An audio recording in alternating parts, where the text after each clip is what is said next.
Hello everyone, I welcome you all. तो ये हमारा बेसिकली इंडियन पॉलिटी का सेकंड लेक्चर है। ठीक है, फर्स्ट लेक्चर में मेकिंग ऑफ द कॉन्स्टिट्यूशन ये चैप्टर शुरू किया था और आज इस लेक्चर में हम क्या करेंगे, मेकिंग ऑफ द कॉन्स्टिट्यूशन का जो भी रेस्ट ऑफ द पोर्शन है वो क्या कर लेंगे, कवर कर लेंगे। ठीक है, तो बेसिकली इंडियन पॉलिटी की सीरीज में हम एम लक्ष्मीकांत की सेवन्थ एडिशन क्या करने जा रहे हैं, कवर करने जा रहे हैं। तो आप मेक श्योर कि आप क्या जो भी लेक्चर्स यहाँ पे पढ़ रहे हैं, हम पढ़ रहे हैं, ठीक है, तो बुक में भी बहुत अच्छी तरीके से पढ़ते हो। ठीक है, क्योंकि मैं आपको यहाँ पे लाइन टू लाइन और वर्ड टू वर्ड क्या करने जा रहा हूँ, एम लक्ष्मीकांत डिकोड करने जा रहा हूँ। ठीक है, चलो फिर अगर कुछ अपडेट्स के बारे में अगर आप जानना चाहते हो तो आप टेलीग्राम चैनल ज्वाइन कर लीजिएगा, लिंक उसका डिस्क्रिप्शन में है। उसके अलावा अगर आप मुझसे कुछ बात करना चाहते हो, पूछना चाहते हो, कुछ भी बात करना चाहते हो तो आप मुझे क्या कर सकते हो, इंस्टाग्राम पे मैसेज कर सकते हो, उसका भी लिंक मैंने डिस्क्रिप्शन में दिया हुआ है। ठीक है, चलो फिर शुरू करते हैं। ठीक है, तो अभी हम देखेंगे working of the constituent assembly. ठीक है, लास्ट लेक्चर में हमने कॉन्स्टिट्यूंट असेंबली क्या होती है वो देखा था। उसके अलावा उसकी जो भी टाइमलाइन थी वो भी देखी थी। इसके अलावा क्या देखा था, उसका कंपोजिशन भी देखा था। ठीक है, यानी कॉन्स्टिट्यूंट असेंबली जो थी वो हमारी किसके अंडर में फॉर्म हुई थी, वो हुई थी हमारी कैबिनेट मिशन के अंडर में फॉर्म हुई थी। ठीक है, पर कब फॉर्म हुई थी, वो फॉर्म हुई थी नवंबर 1946 में। कैबिनेट मिशन कब आया था, कैबिनेट मिशन आया था 24 मार्च 1946 को। ठीक है, और इसका रिपोर्ट कब पब्लिश हुआ था, 16 में 1946 को हुआ था। ठीक है, ये था कैबिनेट मिशन। अब हम देखेंगे कॉन्स्टिट्यूंट असेंबली के बारे में फर्दर जानकारी। ठीक है, तो देखो कॉन्स्टिट्यूंट असेंबली की फर्स्ट मीटिंग जो थी वो कब हुई थी, दिसंबर 9 1946 को। यानी कॉन्स्टिट्यूंट असेंबली फॉर्म हुई थी नवंबर 1946 को और फर्स्ट मीटिंग जो है वो हुई थी दिसंबर 9 1946 को। ठीक है, अब ये जो फर्स्ट मीटिंग थी ना, इसमें क्या हुई थी, क्या हुआ था, बेसिकली मुस्लिम लीग ने क्या किया था, इस ये जो मीटिंग है फर्स्ट वाली, इसको बॉयकॉट कर दिया था। भाई क्यों बॉयकॉट किया गया था मुस्लिम लीग द्वारा, क्योंकि इनकी डिमांड थी कि हमें सेपरेट स्टेट पाकिस्तान होना। और जैसे कि आपको पता है कैबिनेट मिशन ने क्या किया था, ये जो डिमांड थी दो कॉन्स्टिट्यूंट असेंबली और नेशन वाली, अभी तक तो भी रिजेक्ट कर दी गई थी। ठीक है, इसलिए क्या किया था मुस्लिम लीग ने, यानी यानी हमारी जो भी कॉन्स्टिट्यूंट असेंबली की फर्स्ट मीटिंग थी उसको क्या कर दिया था, बॉयकॉट कर दिया था। ठीक है, अगर मुस्लिम लीग ने बॉयकॉट कर दिया था तो फिर 211 मेंबर्स ने क्या की थी, वो मीटिंग अटेंड की थी। ठीक है, ये बात यहाँ पे ध्यान में रखना, बहुत सारे क्वेश्चंस यहाँ से बन जाते हैं, डायरेक्टली आ जाते हैं। ठीक है, कितने मेंबर्स ने, यानी कितने मेंबर्स ने अटेंड की थी first meeting of constituent assembly, 211 members ने। ठीक है, उस फर्स्ट मीटिंग में क्या किया गया था, टेम्पररी प्रेसिडेंट को चुना गया था। और टेम्पररी प्रेसिडेंट कौन थे, डॉक्टर सच्चिदानंद सिन्हा। कौन थे, डॉक्टर सच्चिदानंद सिन्हा। अब डॉक्टर सच्चिदानंद सिन्हा को क्यों चुना गया था टेम्पररी प्रेसिडेंट करके, क्योंकि वो क्या थे, असेंबली के ओल्डेस्ट मेंबर थे। ठीक है, क्या थे वो, असेंबली के ओल्डेस्ट मेंबर थे। ठीक है, कोई तो भी फ्रेंच प्रैक्टिस थी वो फॉलो करके उन्हें क्या, प्रेसिडेंट चुना गया था। अब ये फ्रेंच प्रैक्टिस क्या थी, इसमें हमें जाने की जरूरत नहीं है, क्योंकि यहाँ पे क्वेश्चन बनता भी नहीं है, आता नहीं है कि फ्रेंच प्रैक्टिस क्या थी, ऐसा क्वेश्चन आता नहीं है। ठीक है, उसके बाद फिर क्या होता है, 11 दिसंबर 1946 को डॉक्टर राजेंद्र प्रसाद को हमारे असेंबली का परमानेंट प्रेसिडेंट करके चुना जाता है। किसे चुना जाता है, डॉक्टर राजेंद्र प्रसाद को। ठीक है, कब, 2 दिन बाद, यानी दिसंबर 11 1946 को। इसके अलावा एस सी मुखर्जी और वीटी कृष्णमचारी को एज ए वाइस प्रेसिडेंट करके चुना जाता है। ठीक है, तब हम कह सकते हैं कि हमारी जो कॉन्स्टिट्यूंट असेंबली थी उसको क्या था, एक प्रेसिडेंट था तो दो वाइस प्रेसिडेंट थे। ठीक है, और एक बात यहाँ पे ध्यान में रखना दोस्तों, ये जो एस सी मुखर्जी है ना, ये अलग डेट पे क्या हुए थे, वाइस प्रेसिडेंट चुने गए थे, और वीटी कृष्णमचारी थे, ये भी अलग डेट पे वाइस प्रेसिडेंट करके चुने गए थे। यानी दोनों भी वाइस प्रेसिडेंट है, इनको इलेक्ट अलग अलग डेट पे किया जाता है, यानी डिफरेंट डेट्स पे क्या हुए थे, इलेक्ट किए गए थे, सेम डेट्स पे इनका, सॉरी, सेम डेट पे इलेक्ट नहीं हुए थे। ठीक है, ध्यान में आ गया इतना। ठीक है, तो कॉन्स्टिट्यूंट असेंबली की फर्स्ट मीटिंग दिसंबर 9 1946 को। ठीक है, किसने बॉयकॉट की थी भैया, मुस्लिम लीग ने बॉयकॉट की थी। क्यों बॉयकॉट की थी, क्योंकि उनकी डिमांड थी क्या, सेपरेट स्टेट पाकिस्तान की। ठीक है, अगर मुस्लिम लीग ने अगर बॉयकॉट किया था, कितने मेंबर ने अटेंड की थी, 211 मेंबर्स ने अटेंड की थी। ठीक है, टेम्परेरी प्रेसिडेंट कौन थे भैया, डॉक्टर सच्चिदानंद सिन्हा थे। ठीक है, फ्रेंच प्रैक्टिस करके फ्रेंच प्रैक्टिस को फॉलो करके उन्हें क्या किया गया था, इलेक्ट किया गया था। ठीक है, क्यों भाई डॉक्टर सच्चिदानंद सिन्हा ही थे इलेक्ट करके, यानी उनको ही टेम्पररी प्रेसिडेंट बनाया गया था, क्योंकि वो कॉन्स्टिट्यूंट असेंबली के क्या थे, ओल्डेस्ट मेंबर थे। ठीक है, परमानेंट प्रेसिडेंट कौन थे, डॉक्टर राजेंद्र प्रसाद। कब इलेक्ट हो गए, कब चुने गए थे, 11 दिसंबर 1946 को। ठीक है, और दो वाइस प्रेसिडेंट कौन से थे, एस.सी. मुखर्जी और वी.टी. कृष्णमचारी।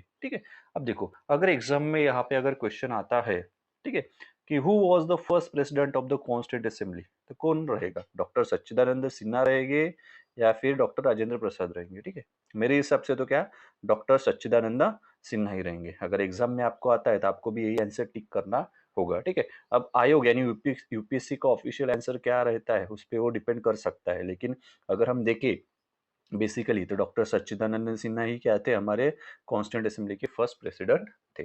ठीक है, ये थे हमारा working of the constituent assembly. ठीक है, अभी आगे और आगे बढ़ते हैं। ठीक है, उसके बाद देखो क्या आता है कि 13 दिसंबर, ठीक है, 13 दिसंबर को क्या आता है, 13 दिसंबर 1946 को जवाहरलाल नेहरू के द्वारा एक ऑब्जेक्टिव रिजोल्यूशन लाया जाता है। क्या लाया जाता है, एक ऑब्जेक्टिव रिजोल्यूशन लाया जाता है। ठीक है, अब ये ऑब्जेक्टिव रिजोल्यूशन क्या था भाई, तो बेसिकली ये ऐसा रिजोल्यूशन था जो हमारे कॉन्स्टिट्यूशनल स्ट्रक्चर की फंडामेंटल्स एंड फिलोसफी के बारे में बात करता है। ठीक है, यानी हमारा जो भी कॉन्स्टिट्यूशनल स्ट्रक्चर बनने जा रहा है भाई, उसके फंडामेंटल्स क्या रहेंगे और उसकी फिलोसफी क्या रहेंगी। जैसे कि फिलोसफी क्या दी हुई है, हमारे प्रीएम्बल में दी हुई है। ठीक है, जैसे हम प्रीएम्बल पढ़ेंगे तब आपको पता चल जाएगा। ठीक है, और फंडामेंटल्स जो भी यानी मौलिक चीजें क्या है, ठीक है, उसके बारे में यहाँ पे हम ये बताती है। क्या बताती है, ऑब्जेक्टिव रिजोल्यूशंस बताती है, या फिर ऑब्जेक्टिव रिजोल्यूशन बताता है। ऑब्जेक्टिव रिजोल्यूशन का जेंडर तो मुझे पता है नहीं है, तो ही और शी जो आप यूज करना चाहते हो कर सकते हो। ठीक है, तो ऑब्जेक्टिव रिजोल्यूशन कब आया था 13 दिसंबर 1946 को। किसके द्वारा लाया गया था, लाया गया था पंडित जवाहरलाल नेहरू। लेकिन कहाँ पे लाया गया था भैया, ये कॉन्स्टिट्यूंट असेंबली में लाया गया था। ये बात यहाँ पे ध्यान में रखना। ठीक है, कहाँ पे लाया गया था, कॉन्स्टिट्यूंट असेंबली में लाया गया था। ठीक है, तो ये जो है ऑब्जेक्टिव रिजोल्यूशन किस चीज के बारे में बात करता है भाई, ये हमारे कॉन्स्टिट्यूशनल का जो भी स्ट्रक्चर है उसके फंडामेंटल्स एंड फिलोसफी के बारे में बात करता है। बस यही दो चीजें ध्यान में रखो, फंडामेंटल्स और फिलोसफी, बस। ठीक है, तो देखते हैं फिर अभी ऑब्जेक्टिव रिजोल्यूशन में क्या दिया है। ठीक है, अभी ये देखेंगे। ठीक है, देखो फिर, this constituent assembly declares its firm and solemn resolve to proclaim India as a independent sovereign republic. Basically कह रहा है कि भाई अभी से हमारा इंडिया क्या रहेगा, इंडिपेंडेंट रहेगा, सोवरियन रहेगा और रिपब्लिक रहेगा। ठीक है, इंडिपेंडेंट का मीनिंग तो आपको पता है, सोवरियन का भी मैंने लास्ट लेक्चर में बता दिया था। ठीक है, यहाँ पे और एक बार बता देता हूँ। ठीक है, सोवरियन यानी क्या होता है बेसिकली कि आपके ऊपर किसी की रिस्ट्रिक्शंस नहीं है। आप भाई क्या कहते हैं, क्या कहते हैं उसको, मस्त मौला हो, जहाँ चाहे घूम सकते हो, जो डिसीजंस अपने आप खुद के खुद ले सकते हो। ठीक है, देखो अभी क्या थी, ये हमारा इंडिया है और ये समझ लो कि ये यूके है। ठीक है, अब देखो इंडिया में क्या है, हम इसके अंदर में आ रहे हैं। ठीक है, तो यानी इंटरनल मैटर में हम क्या कर सकते हैं, खुद के डिसीजंस ले सकते हैं। ठीक है, तो उसे हम क्या कहेंगे, डोमिनियन कहेंगे। क्या कहेंगे, डोमिनियन। यानी इंटरनल मैटर में क्या कर रहे हैं, हम खुद के डिसीजंस ले रहे हैं, लेकिन जैसे हमें एक्सटर्नल मैटर में अगर डिसीजंस लेने हो तो हमें क्या करना पड़ेगा, इस यूके से पूछना पड़ेगा। ठीक है, तो हम सोवरियन हो गए क्या भैया, नहीं, हम क्या हो गए भैया, डोमिनियन हो गए। ठीक है, क्या हो गए हम, डोमिनियन। अभी ये सर्कल देखो।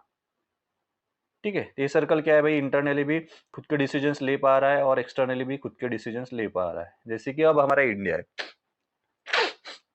सॉरी दोस्तों, जैसे कि अब हमारा इंडिया है। ठीक है, अब हमारा इंडिया जो है तो क्या है बेसिकली, अब हमें इंटरनल अगर कोई डिसीजंस लेने हो तो हम किसी से पूछते हैं क्या, जी नहीं, हमारे गवर्नमेंट को जो सही लगता है वो क्या कर लेते हैं, डिसीजंस ले लेते हैं। ठीक है, अभी फॉरेन पॉलिसी भी है, और फॉरेन पॉलिसी किसी के हिसाब से या फिर किसी से पूछ के हम अपनी फॉरेन पॉलिसी यानी आगे बढ़ा रहे हैं, या फिर उस उनके हिसाब से चलते हैं क्या, कि नहीं अमेरिका ने कहा है कि नहीं ऐसे करो, आपकी फॉरेन पॉलिसी में ऐसे करो, ऐसा चलता है क्या, नहीं वैसा भी नहीं चलता है। क्योंकि क्यों नहीं चलता वैसा, क्योंकि हम इंडिया सोवरियन है, यानी इंटरनल और एक्सटर्नल मैटर जो भी है उसमें हम खुद के डिसीजन खुद के लेंगे, हमें किसी और से पूछने की जरूरत नहीं है। इसे क्या कहते हैं, इसे कहते हैं इंडिया सोवरियन। ठीक है, अब रिपब्लिक। ठीक है, अब देखो रिपब्लिक का जो मीनिंग है मैं इंडिया के सेंस में आपको यहाँ पे बताता हूँ। ठीक है, in the sense of India. ठीक है, देखो रिपब्लिक का मीनिंग है इंडिया के सेंस में, बेसिकली हमारा जो भी हेड ऑफ द स्टेट है वो क्या है, इलेक्टेड है। क्या है, इलेक्टेड है। ठीक है, अब जो हेड ऑफ द स्टेट है तो कौन है हमारा head of the state, president है। तो भाई हमारा प्रेसिडेंट कैसे इलेक्टेड है, इनडायरेक्टली इलेक्टेड है। क्या है भाई, इनडायरेक्टली इलेक्टेड है। कितने साल के है भाई, 5 ईयर्स के लिए। ठीक है, तो हमारे इंडिया के सेंस में रिपब्लिक का मीनिंग अगर देखें तो क्या है कि इंडिया का हेड ऑफ द स्टेट है वो क्या है भैया, इलेक्टेड है। ठीक है, इनडायरेक्टली इलेक्टेड है। ठीक है, अब अगर मोनार्की रहती, मोनार्की में क्या होता है कि हेरिडिटरी पोजीशन मिलती है, किंग्स, उसके बाद उसका लड़का, उसके बाद उसका लड़का, जैसे यूके में है। यूके क्या है, अभी भी मोनार्की है। क्या है, मोनार्की, यानी हेड ऑफ द स्टेट कैसे आ रहा है वहां पे, head of the state hereditary आ रहा है। ठीक है, यानी चलती, यानी हेरिडिटरी पोजीशन से आ रहा है। ठीक है, हेरिडिटरी यानी कैसे हो जाएगा कि अभी क्या है, क्वीन थी, उसका बेटा आ गया वो किंग हो गया, उसका बेटा आएगा या बेटी रहेंगी वो क्वीन, किंग क्वीन, ऐसे चलते रहेगा। यानी सक्सेशन की हेल्प से आ रहा है। ठीक है, इलेक्ट किया गया हुआ है क्या, नहीं, इलेक्ट किया गया हुआ नहीं, वहां पे मोनार्की है। हमारे इंडिया के सेंस में रिपब्लिक का मीनिंग क्या हो गया भैया, कि हमारा हेड ऑफ द स्टेट क्या है, इलेक्टेड है। ठीक है, ये था इंडिपेंडेंट, सोवरियन और रिपब्लिक का मीनिंग। ठीक है, उसके बाद देखो, and to draw up for our future governors a constitution. ठीक है, फ्यूचर गवर्नर्स के लिए क्या करे भाई, हमें कॉन्स्टिट्यूशन बना रहे हैं। ठीक है, उसके बाद देखो, वेयर इन टेरिटरीज, यानी अब इंडिया की जो टेरिटरीज है, ठीक है, या फिर इंडिया में जो टेरिटरीज आना चाहती है, या फिर जो भी ब्रिटिश इंडिया की टेरिटरीज है, ठीक है, या फिर ऐसे पार्ट जो इंडिया के आउटसाइड में है, स्टेट हो गई, टेरिटरीज होगी, वो इंडिया में आना चाहती है, इंडिया में कॉन्स्टिट्यूटेड होना चाहती है, मर्ज होना चाहते हैं, तो उन सबका हम क्या बनेंगे भाई, यूनियन बना देंगे। क्या बना देंगे, यूनियन बना देंगे। ठीक है, तो देखो कि जो टेरिटरीज है, तो टेरिटरीज में कौन कौन से बोल रहे हैं कि अभी जो ब्रिटिश इंडिया की टेरिटरीज है, ठीक है, जो इंडियन स्टेट्स थे उस वक्त फॉर्म हो रहे थे, या फिर ऐसे पार्ट्स जो इंडिया के आउटसाइड में है। ठीक है, और या फिर ऐसे स्टेट्स या फिर ऐसे टेरिटरीज जो इंडिया में क्या होना चाहती है, विलिंगली कॉन्स्टिट्यूटेड होना चाहती है, यानी खुद की मर्जी से इंडिया में आना चाहती है, मर्ज होना चाहती है। भाई ऐसे अगर कोई टेरिटरीज है तो उन सबका हम क्या बना देंगे, यूनियन बना देंगे। क्या बना देंगे, यूनियन बना देंगे। यहाँ पे क्वेश्चन आता है, बहुत से लोग कंफ्यूज हो जाते हैं। ठीक है, तो यही बात ध्यान में रखना कि उस वक्त यानी जो टेरिटरीज है, ठीक है, आगे का भी बताया है उन्होंने कि यानी जो टेरिटरीज है जो अभी को कॉम्प्राइजेस कर रही है ब्रिटिश इंडिया, ठीक है, इंडियन स्टेट्स करके थी, ठीक है, या फिर अदर पार्ट्स जो इंडिया के आउटसाइड में, या फिर ऐसी स्टेट्स है, टेरिटरीज जो खुद से होके इंडिया में क्या करना चाहती है, मर्ज होना चाहती है, कॉन्स्टिट्यूटेड होना चाहती है। ठीक है, उन सबका हम क्या बना देंगे भाई, उन सबका हम यूनियन बना देंगे। इतना बात ध्यान में रखना, क्या रखना, उन सबका यूनियन बना देंगे।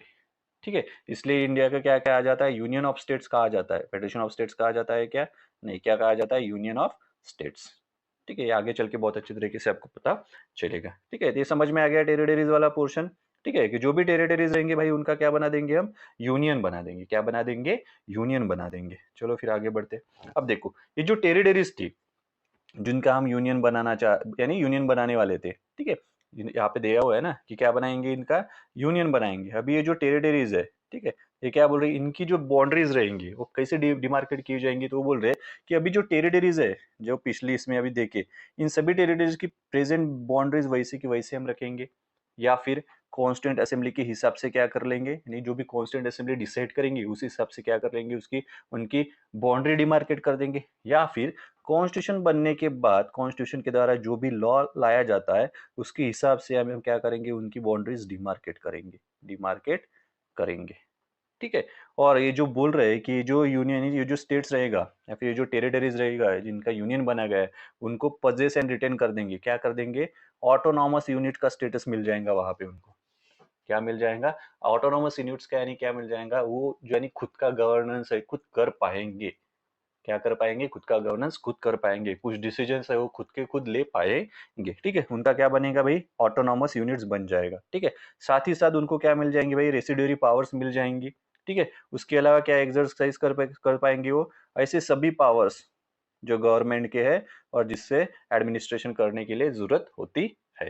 ठीक है, लेकिन ऐसे पावर्स नहीं मिलेंगे जो यूनियन में इनहेरेंट है या फिर यूनियन को असाइन किए गए हैं। बाकी सब पावर्स उनको मिल जाएंगी। ठीक है, यानी ये कह रहे हैं कि जो टेरिटरीज है उनकी बाउंड्रीज सबसे पहले कैसे डिमार्केट करेंगे, वो बोल रहे हैं। ठीक है, कैसे डिमार्केट करेंगे बाउंड्रीज को, एक तो देखो मैं यहाँ पे आपको बताता हूँ।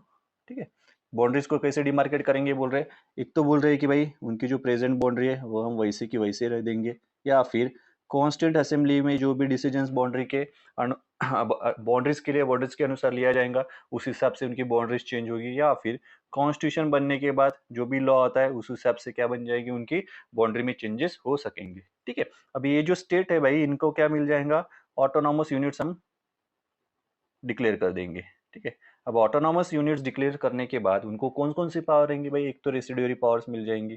ठीक है, और इसके साथ वो सभी पावर्स को क्या कर पाएंगे, एक्सरसाइज कर पाएंगे। ठीक है, जो इसेंशियल है गवर्नमेंट के फंक्शंस कैरिड आउट करने के लिए या फिर एडमिनिस्ट्रेशन कैरिड आउट करने के लिए। ठीक है, सिर्फ उनको कौन से पावर नहीं मिलेंगे, उनको वही पावर नहीं मिलेंगे जो यूनियन को दिए गए हैं, या फिर जो पावर्स यूनियन के वो पावर्स में उनको कुछ भी हस्तक्षेप नहीं कर पाएंगे वो।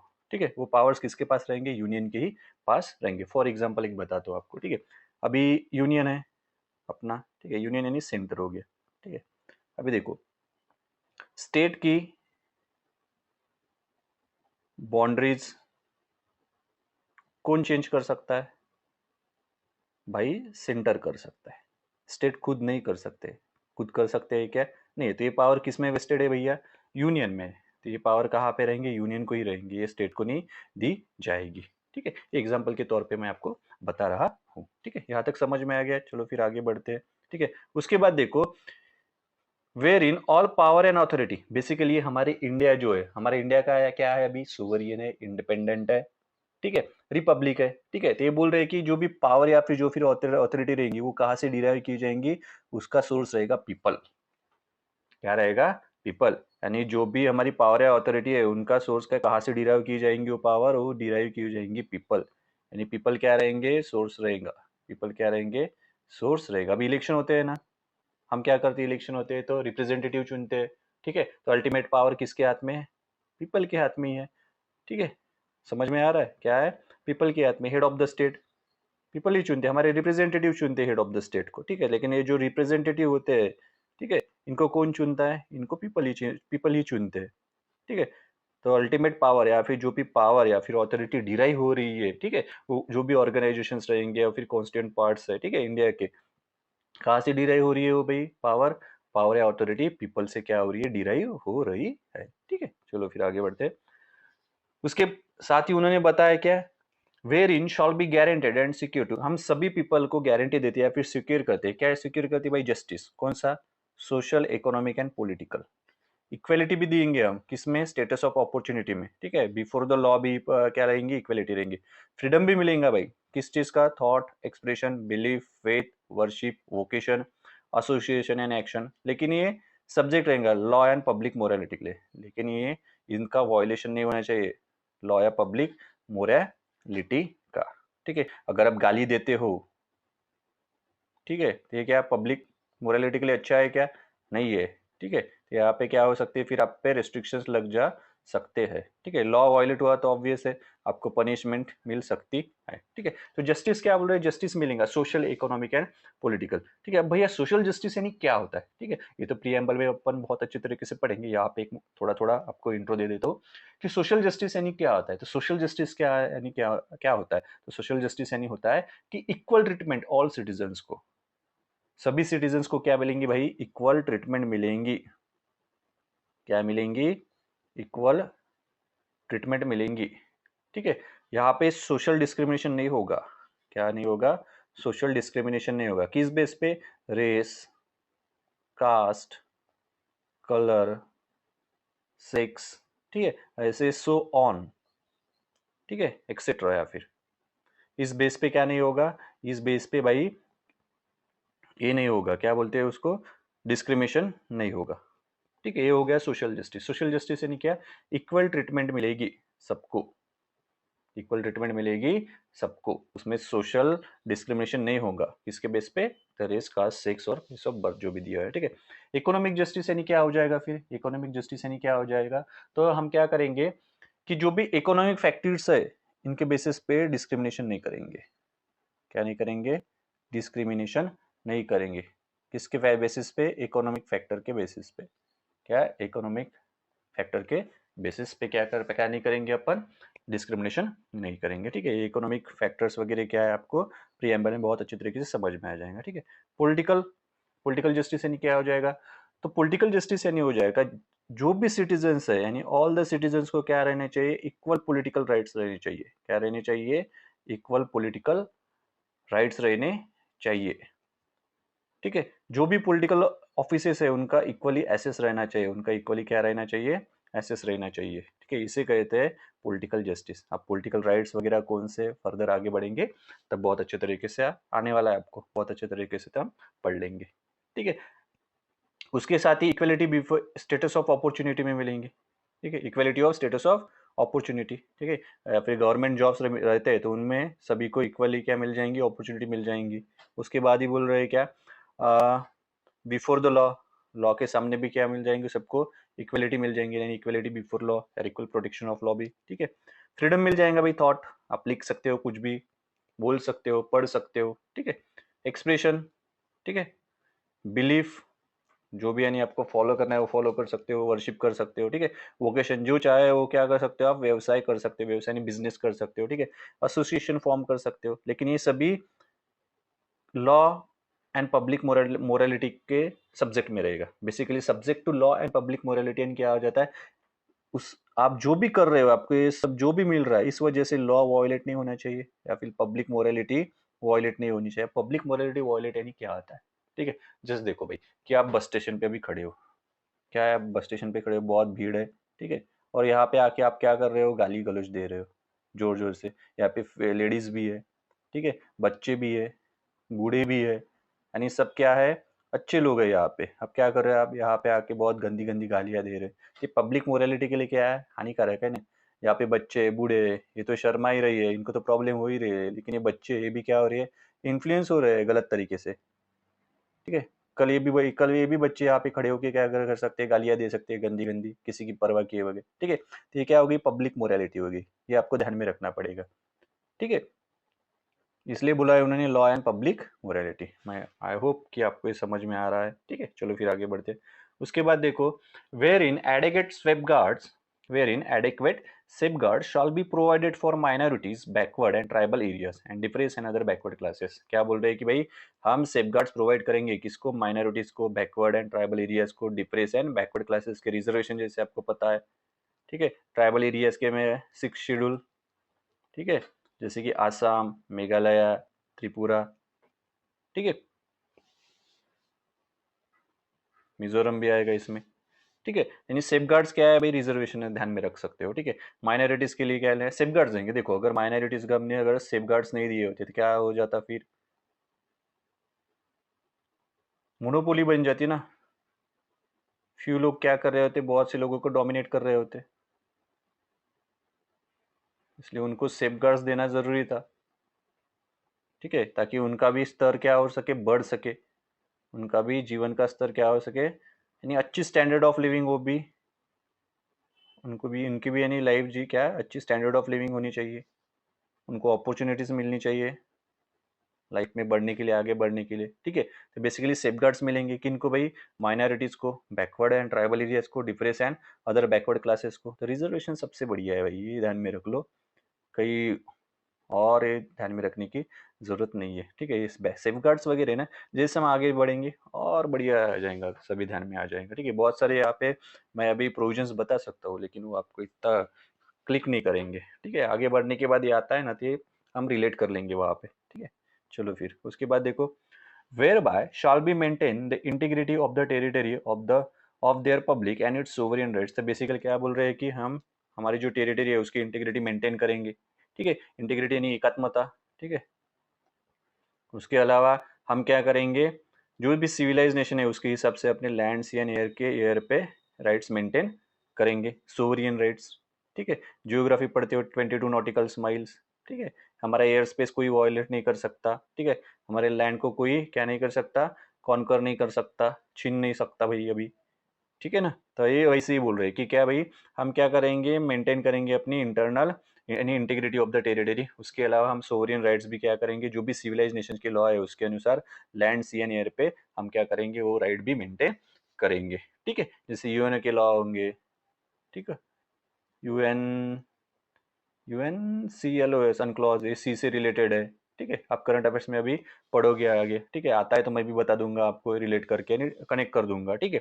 तो ऐसे क्या करेंगे हम, लैंड सी एंड एयर पे सिविलाइज नेशन के लॉ के हिसाब से क्या मेंटेन करेंगे, हमारी इंटीग्रिटी सोवरेन राइट्स भी मेंटेन करेंगे। और इसके साथ भी हम जो है इंडिया यानी हमारा एंशिएंट लैंड है, ये क्या करेगा, कंट्रीब्यूशन करेगा किसके लिए, प्रमोशन के लिए, किसके लिए, काय का promotion, world peace and welfare of mind का इनका क्या करेगा, प्रमोशन करेगा। ठीक है, तो ये सब बताया गया है हमारा ऑब्जेक्टिव रिजोल्यूशन में। ठीक है, तो अगर ये प्रोविजन आपको अगर समझता नहीं है, ठीक है, इनमें से अगर आपको कुछ भी समझता नहीं है तो आप मुझे क्या कर सकते हो, बता सकते हो। मैं फिर से एक बार बहुत अच्छी तरीके से, यानी कौन सा पोर्शन में आपको दिक्कत जा रही है वो बहुत अच्छी तरीके से आपको समझा दूंगा। ठीक है, ऐसी कोई बात नहीं कि समझा नहीं सकते, भाई समझा देंगे। ठीक है, तो देखो फिर क्विकली देख लेते हैं एक बार, आपको भी अच्छे से रिवाइज हो जाएगा। ठीक है, तो ऑब्जेक्टिव रिजोल्यूशन किसने लाया था भाई, जवाहरलाल नेहरू ने लाया था 13 दिसंबर 1946 को। तो ऑब्जेक्टिव रिजोल्यूशन क्या करता है भाई, हमारा जो कॉन्स्टिट्यूशनल स्ट्रक्चर है उसकी फंडामेंटल्स एंड फिलोसफी के बारे में बात करता है। ठीक है, तो क्या कर बोल रहा है कि कॉन्स्टिट्यूंट असेंबली डिक्लेयर करेगी इंडिया क्या रहेगा, इंडिपेंडेंट रहेगा, सोवरियन रहेगा और रिपब्लिक रहेगा। ठीक है, टेरिटरीज में कौन कौन आ जाएंगे भैया, अभी जो ब्रिटिश इंडिया की टेरिटरीज है वो भी आ जाएंगी भैया, इंडियन स्टेट्स है वो भी आ जाएंगे, और ऐसे पार्ट्स इंडिया के आउटसाइड है, ठीक है, या फिर स्टेट्स या फिर टेरिटरीज जो क्या विलिंगली है, यानी मर्ज होना चाहते हैं या फिर इंडिया में कॉन्स्टिट्यूट होना चाहते हैं, उन सबका हम क्या बना देंगे भाई, यूनियन बना देंगे भाई, क्या बना देंगे, यूनियन बना देंगे। ठीक है, उसके बाद उन्होंने क्या कहा था, जो स्टेट्स है जो इंडिया में कॉन्स्टिट्यूट हुए हैं, ठीक है, उनकी हम बाउंड्रीज प्रेजेंट बाउंड्रीज जैसे की वैसे रहने देंगे, या फिर डिमार्केट कर लेंगे कॉन्स्टिट्यूंट असेंबली के हिसाब से, या फिर कॉन्स्टिट्यूशन जब एनफोर्स में आ जाएगा तो उसके लॉ से, यानी कॉन्स्टिट्यूशन में जो भी कॉन्स्टिट्यूशन के हिसाब से जो भी लॉ बनाएंगे फिर अपन उस हिसाब से क्या कर दिए जाएंगे, उनके बाउंड्री में चेंजेस वगैरह भी कर दिए जाएंगे। ठीक है, इनको ऑटोनॉमस यूनिट्स का स्टेटस दिया जाएगा। उसके अलावा उनको सभी पावर्स मिलेंगी जो गवर्नमेंट है, गवर्नमेंट को चलाने के लिए या फिर एडमिनिस्ट्रेशन के लिए यानी यूजफुल है, उसके यानी जो भी गवर्नमेंट के फंक्शंस कैरिड आउट करने के लिए, एडमिशन कैरिड आउट करने जो भी पावर्स लगेगी वो उनको दी जाएंगी विथ रेसिडरी पावर्स।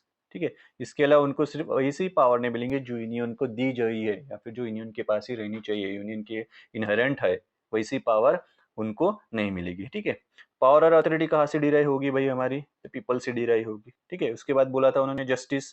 ठीक है, जस्टिस क्या रहेगा, तो justice social economic political justice मिल जाएगा भैया। ठीक है, इक्वेलिटी भी मिलेंगी अपॉर्चुनिटी में बिफोर द लॉ में। ठीक है, फ्रीडम भी मिलेगा भाई, thought expression, belief, faith, worship, vocation, association. ठीक है, लेकिन ये क्या सब्जेक्ट रहेगा, पब्लिक मोरालिटी और लॉ का सब्जेक्ट रहेगा। ठीक है, उसके बाद देखा था कि सेफगार्ड्स मिलेंगे भाई एडेक्वेट, ठीक है, minorities, backward and tribal areas, depression, other backward classes के लिए। ठीक है, इसके अलावा क्या हम मेंटेन करेंगे, हमारी टेरिटरी की इंटीग्रिटी मेंटेन करेंगे, और सिविलाइज नेशन के जो लॉ है उनके हिसाब से हम लैंड, सी एंड एयर पे क्या सोवरेन राइट्स भी मेंटेन करेंगे। ठीक है, इसके अलावा क्या हमारा जो एंशिएंट लैंड है भाई का कंट्रीब्यूशन करेगा किस लिए, प्रमोशन किसका, world peace and welfare of man kind का।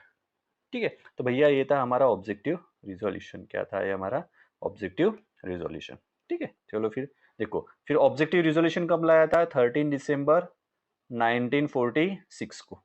ठीक है, एडॉप्टेड कब किया गया था, 22 जनवरी 1947 को। देखो डेट्स ध्यान में रखो यार, डेट्स डायरेक्टली पूछी जाती है, फिर अगर आपको ध्यान में नहीं रहता तो आपका मार्क्स जाने की चांसेस बहुत बढ़ जाते हैं। ठीक है, देखो 9 दिसंबर को क्या हुई थी, फर्स्ट मीटिंग हुई थी। ठीक है, 1946 को। 11 दिसंबर को क्या हुआ था, प्रेसिडेंट परमानेंट वाले। ठीक है, 13 दिसंबर को क्या हुआ था, क्या हुआ था, ऑब्जेक्टिव रिजोल्यूशन।